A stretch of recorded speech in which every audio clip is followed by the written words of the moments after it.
Welcome to the Leo. గత YCP పాలనలో ఎంతోమంది ఐఏఎస్ అధికారులు, ఐపీఎస్ అధికారులు పరిధి దాటి ప్రవర్తించారు. ఇష్టానుసారంగా నిబంధనలను తుంగలో దొక్కి అటు అవినీతికి, అక్రమాలకు పాల్పడటమే కాకుండా నాటి ప్రతిపక్షంగా ఉన్నటువంటి తెలుగుదేశం పార్టీని వేధించడమే లక్ష్యంగా పనిచేశారు. అలాంటి వారిలో మొదటి వరుసలో ఉన్నటువంటి వ్యక్తి ప్రవీణ్ ప్రకాష్. జగన్మోహన్ రెడ్డి కావాలని ఢిల్లీ నుంచి తీసుకొచ్చి తన శేషిలో పెట్టుకున్నటువంటి వ్యక్తి. జగన్మోహన్ రెడ్డికి ఒక భాషలో చెప్పాలంటే వీర విధేయుడు, ఒక రకంగా తీవ్రమైన కోపిష్టి. ప్రవీణ్ ప్రకాష్ అనే వ్యక్తితో ఏ ఒక్క అధికారి కూడా సఖ్యతగా ఉన్న ఘటనలు ఇప్పటి వరకు లేవు. అంటే ఆయన మనస్తత్వం ఎటువంటిదో, ఆయన వేధింపులు ఏ విధంగా ఉంటాయో మనం అర్థం చేసుకోవచ్చు. అలాంటి ప్రవీణ్ ప్రకాష్కు ఇప్పుడు చంద్రబాబు గారు అయితే ఒక జలక్ ఇవ్వడం జరిగింది. వాస్తవానికి ఇది ప్రవీణ్ ప్రకాష్కే కాదు, ఇతర అధికారులకు కూడా హెచ్చరిక. ఎప్పుడైతే కూటమి ప్రభుత్వం అధికారంలోకి వచ్చిందో ప్రవీణ్ ప్రకాష్ని పీకి పక్కన పెట్టింది. జిఏడిలో రిపోర్ట్ చేయాలని, జనరల్ అడ్మినిస్ట్రేషన్ డిపార్ట్మెంట్లో రిపోర్ట్ చేయాలని ఆదేశించి ఇప్పటి వరకు పోస్టింగ్ కూడా ఇవ్వాల. దీంతో ఈయనకి తత్వం బోధపడింది.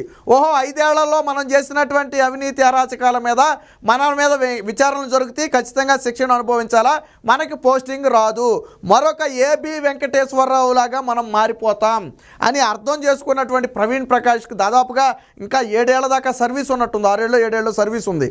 అయినప్పటికీ కూడా ఇప్పుడే వీఆర్ఎస్ రిటైర్మెంట్కి ఆయన వీఆర్ఎస్కి అయితే అప్లై చేసుకోవడం జరిగింది. 3 నెలల పీరియడ్తో ఒక నోటీస్ కూడా ఇవ్వడం జరిగింది.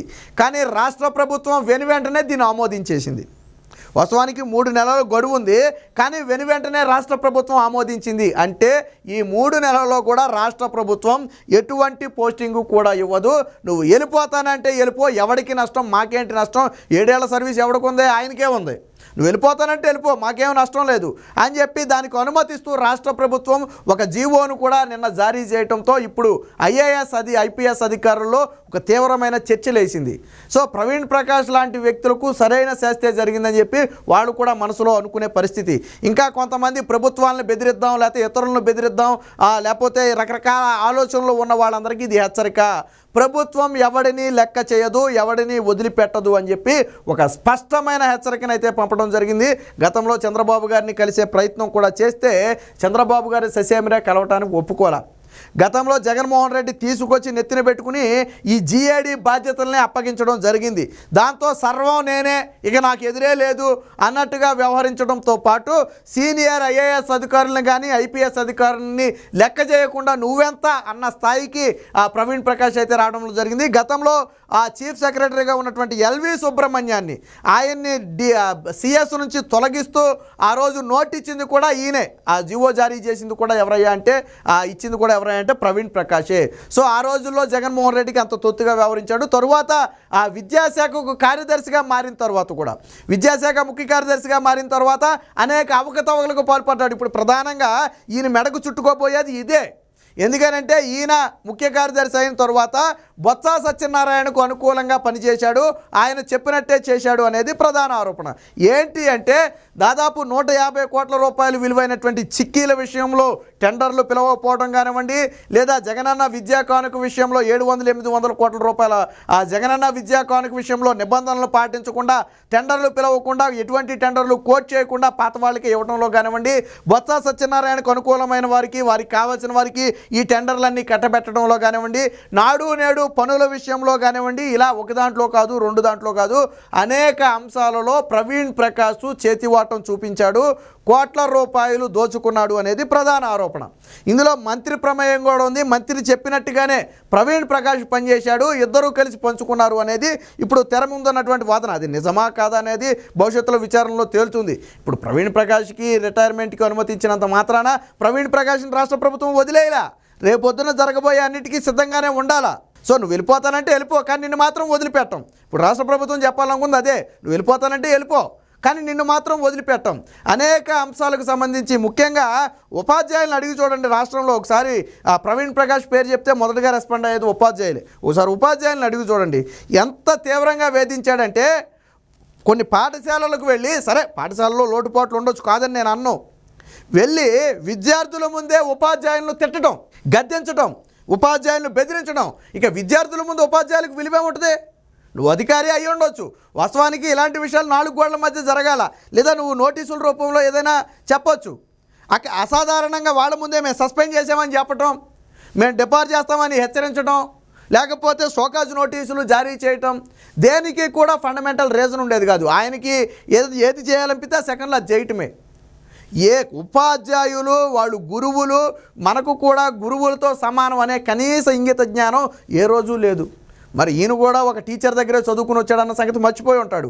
ఉపాధ్యాయులను అంత దారుణంగా ట్రీట్ చేసి, వాళ్ళని ఒక చీడ పురుగుల్లాగా అత్యంత హీనంగా ట్రీట్ చేసి, ప్రెస్ ముందు, తల్లిదండ్రుల ముందు, లేకపోతే విద్యార్థుల ముందే దారుణంగా అవమానించి నరకయాతన చూపించాడు. జగన్మోహన్ రెడ్డి ఓడిపోవడంలో ప్రవీణ్ ప్రకాష్ లాంటి వాళ్ళ పాత్ర కూడా ఉందంటే అతిశయోక్తి కాదు. ఉపాధ్యాయులకు ఇంత ప్రభుత్వం మీద ఇంత హేట్ ఎందుకు వచ్చిందంటే ఈయన ఇన్ని పనులు చేస్తున్నాడని తెలిసినా కానీ అసలు జగన్మోహన్ రెడ్డి తీసుకొచ్చి నెత్తిన రుద్దింది ఉపాధ్యాయులు నెత్తిన. ఎందుకనంటే అప్పుడు గుర్తుంది కదా, ఉపాధ్యాయులు తమ డిమాండ్లు నెరవేర్చాలి, సిపిఎస్ రద్దు చేయాలని చెప్పి ఒక ఉద్యమం చేపట్టారు. దాంతో జగన్మోహన్ రెడ్డి కోపం వచ్చింది. వీళ్ళ సంగతి ఎలా కాదు, ఉపాధ్యాయులకి బాగా ఇదే అయింది, నా మీదే వీళ్ళు ఇది చేస్తారా, మా ప్రభుత్వం మీదే దండెత్తుతారా, వీళ్ళ అంతు చూడాలని చెప్పి ప్రవీణ్ ప్రకాష్ని ఉసుగొల్పి ఉపాధ్యాయులను నానా వేధింపులకు గురి చేసి, పాఠశాల సమయం తర్వాత కూడా ఇన్స్పెక్షన్లు పెట్టి, సెలవు రోజుల్లో ఇన్స్పెక్షన్లు అని చెప్పి రకరకాలుగా వేధించినటువంటి వ్యక్తి ఈ ప్రవీణ్ ప్రకాష్. సో అలాంటి వ్యక్తికి ఈరోజు రాష్ట్ర ప్రభుత్వం అయితే ఒక షాక్ ఇచ్చింది. ఏదైతే వీఆర్ఎస్కు అప్లై చేసుకున్నాడో దాన్ని ఆమోదిస్తూ ఒక వార్నింగ్, ఇతర అధికారులందరికీ కూడా ఒక వార్నింగ్ అయితే ఇచ్చింది. దీనికి సంబంధించిన వార్త కూడా వచ్చింది, ఒకసారి చూద్దాం. గతంలో కూడా ఈ ప్రవీణ్ ప్రకాష్ వివాదాస్పదంగా మారాడు. ఎప్పుడంటే ఒక ఐఏఎస్ అధికారి అయి ఉండి జగన్మోహన్ రెడ్డి కాళ్ళ దగ్గర వంగిని మాట్లాడి, సాధారణంగా ముఖ్యమంత్రి దగ్గర మాట్లాడాలంటే వంగిని మాట్లాడవచ్చు, ఏంటంటే ఆయన చెప్పేది అర్థం అవడం కోసం. ఏకంగా ఈయన మోకాళ్ళేసి, ఆయన కాళ్ళ దగ్గర ఈయన మోకాళ్ళేసి, అప్పట్లో ఇది అత్యంత వివాదాస్పదమైంది. ఏదైతే ముఖ్యమంత్రి దగ్గర మోకాళ్ళు వేసాడో ఇది అత్యంత వివాదాస్పదంగా మారింది. ప్రక్షాళన ఆరంభం, జగన్ వీర విధేయులపై కొరడా, సీనియర్ ఐఏఎస్ ప్రవీణ్ ప్రకాష్తోనే మొదలు. ఆయన వీఆర్ఎస్కు ప్రభుత్వం ఓకే, 3 నెలల నోటీసు గడువు ఇంకా ఉండగానే ఉత్తర్వులు, మిగతా వారికి గట్టి హెచ్చరిక పంపేందుకే వ్యవస్థలను భ్రష్టు పట్టించిన వారిపై ఆరా. 300 మంది ఇలాంటి వాళ్లే, అంతమందిని తప్పించాలంటే ఐఏఎస్ల కొరత, అందుకే జల్లెడ పట్టి పరిమిత సంఖ్యలో చర్యలు. వాస్తవానికి నిజంగా ఈ ప్రభుత్వం చర్యలు తీసుకోవాలంటే దాదాపుగా అందరూ ఐఏఎస్లు 1/3 పైగానే ఐఏఎస్లు 300 మంది పైగా జగన్మోహన్ రెడ్డికి అంటగాగిన వాళ్ళు, ఐఏఎస్లు కానివ్వండి, ఐపీఎస్లు కానివ్వండి. ఇప్పుడు వాళ్ళందరి మీద చర్యలు తీసుకోవాలంటే రాష్ట్రానికి ఐపీఎస్లు కొరత వచ్చేది, కలెక్టర్లు, ఎస్పీలు లేకుండా పోతారు. కాబట్టి అందరి మీద కాకుండా మరీ శృతి మించి వ్యవహరించి, మరీ వైసీపీ కండువా వేసుకున్నట్టుగా వ్యవహరించినటువంటి కొంతమంది అధికారులను జల్లెడ పట్టి వాళ్ళని ఒక్కొక్కరిని బయటికి నెట్టే ప్రయత్నం చేస్తుంది. అందులో మొదటగా ప్రవీణ్ ప్రకాష్తోనే ప్రక్షాళన ప్రారంభించింది. ఇప్పటికే సిఎస్గా ఉన్నటువంటి జవహర్ రెడ్డిని పీకి పక్కన పెట్టారు. సరే, ఆయన రిటైర్మెంట్ కూడా అయిపోయినట్టుంది. అలాగే అప్పటి డీజీపీ ఉన్నాడు, అలా ఎక్కడున్నాడో కూడా ఎవరికి తెలియదు అనుకోండి, అడ్రస్ లేడు. ఇప్పుడు ప్రవీణ్ ప్రకాష్, అలాగే కొంతమంది ఇప్పటికీ హోల్డ్లో ఉన్నారు. అయితే వాళ్ళు ఈయనలాగా వీఆర్ఎస్లు అయితే తీసుకోలేదు, కానీ ప్రస్తుతానికి వాళ్ళకి పోస్టింగ్ ఇవ్వాలి. కొళ్ళుకు కానివ్వండి, సిఐడి సంజయ్కి కానివ్వండి, వీళ్ళందరికీ ఎవరికి పోస్టింగ్ ఇవ్వాలి. ప్రస్తుతానికి వాళ్ళంతా జిఐడిలో రిపోర్ట్ చేసి హోల్డ్లో ఉన్నారు. సో త్వరలో మరో 2-3కి ఉద్వాసన. 5 ఏళ్ల కాలంలో జగన్తో అంటకాగిన ఐఏఎస్ అధికారులను మన మాటే మరిచి ఫక్తు వైసీపీ కార్యకర్తల్లా వ్యవహరించిన అధికారులపై వేటు మొదలైంది. జగన్ హయాంలో తానే సూపర్ సీఎం అన్నట్లుగా నియంతను తలపించేలా ప్రవర్తించిన సీనియర్ ఐఏఎస్ అధికారి ప్రవీణ్ ప్రకాష్ మీద వేటుపడింది. ఆయన అప్లై చేసుకున్నటువంటి వీఆర్ఎస్కు రాష్ట్ర ప్రభుత్వం అయితే ఆమోదం తెలిపింది. దీంతో అయిపోలా, ఆయన ఏదో వీఆర్ఎస్ తీసుకునే హ్యాపీగా వెళ్ళిపోతాడు కదా, ఏముంది ఇందులో అని మీరు అనుకుంటే పొరపట్టే. ఎందుకంటే ఈయన ముఖ్య కార్యదర్శిగా ఉన్న సమయంలో, విద్యాశాఖ ముఖ్య కార్యదర్శిగా ఉన్న సమయంలో జరిగినటువంటి అవకతవకలన్నిటికీ బాధ్యత వహించాలా. నాడు చిక్కీల విషయంలో కానివ్వండి, జగనన్న కిట్ల విషయంలో కానివ్వండి, లేదా మధ్యాహ్న భోజన విషయంలో కానివ్వండి, నాడు నేడు పన్నుల విషయంలో కానివ్వండి, అనేక అవకతవకలు జరిగాయి. 100 కోట్లు దాటితే టెండర్ను మేము న్యాయ సమీక్షకు పంపుతామని గతంలో జగన్మోహన్ రెడ్డి చెప్పాడు. కానీ ఈ విద్యా సంబంధించి దేనికి కూడా టెండర్లను న్యాయ సమీక్షకు పంపాలా.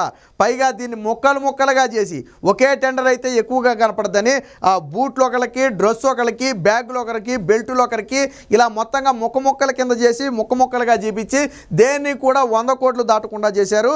అలా మొత్తంగా ఇది 1000 కోట్లు, అలాగే 150 కోట్ల రూపాయల చిక్కీల విషయంలో కూడా టెండర్లు పాడకుండా గతంలో ఉన్న వాళ్ళకే రహస్యంగా టెండర్లు అప్పగించడంతో పాటు టెండర్లకు ఎవరు రాకుండా కూడా బెదిరించారు, భయపెట్టారని చెప్పి పలు ఆరోపణలు ఉన్నాయి. సో దీని వెనక కూడా భారీ అవినీతి అక్రమాలు ఉన్నాయని చెప్పి ఆరోపణలు అయితే ఉన్నాయి. దీంట్లో మంత్రి బొత్సతో పాటు ప్రవీణ్ ప్రకాష్ హస్తం కీలకంగా ఉందనేది ప్రధాన ఆరోపణ.